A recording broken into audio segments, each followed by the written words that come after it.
noyau central, c'est cet élément qui est indissociable de la perception qu'on peut avoir d'une marque.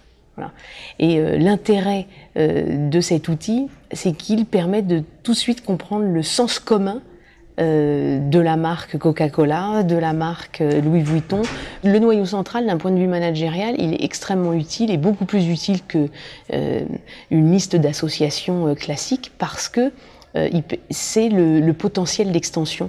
En fait, dès qu'on a le noyau central, on connaît le potentiel d'extension de la marque.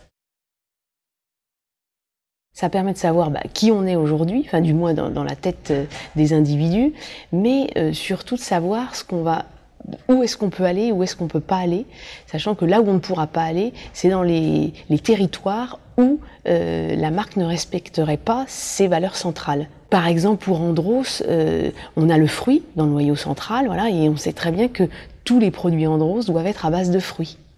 Parce que c'est son territoire et ça c'est bien une valeur centrale. Pour Bonne Maman, ça peut être donc des éléments plus symboliques, c'est pas le fruit, mais c'est le fait maison.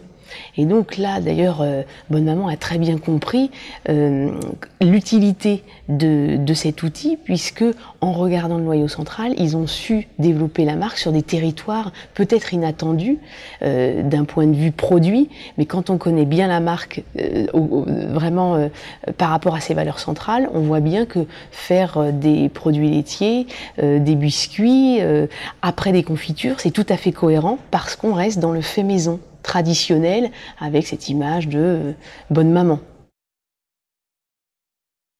Il y en a peu et elles peuvent être à la fois tangibles, c'est-à-dire les fruits pour Andros. Voilà, Andros ne peut pas être autre chose que des produits à base de fruits. Et puis des fois ça peut être des éléments plus symboliques du type la créativité pour Lego.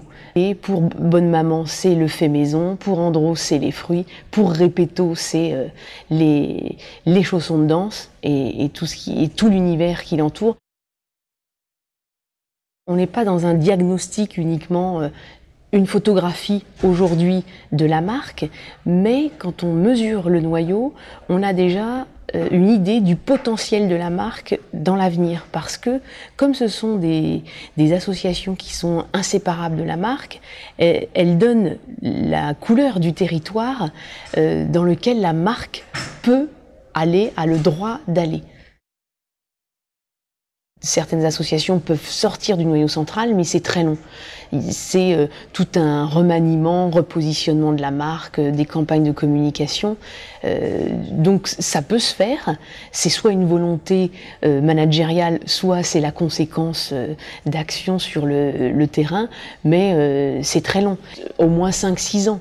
Il faut qu'il y ait une récurrence et une permanence d'une certaine communication ou d'une certaine activité commerciale qui fera bouger au bout de 5-6 ans le noyau central.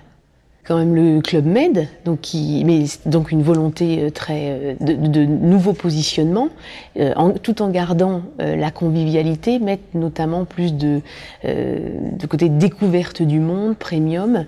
Et là, on voit que ça a été quand même très difficile. Et forcément, on perd une partie de la clientèle. Parce qu'on donne plus le même sens à la marque. Donc oui, ça peut se faire, mais on gagne de nouveaux clients et on perd certains anciens clients.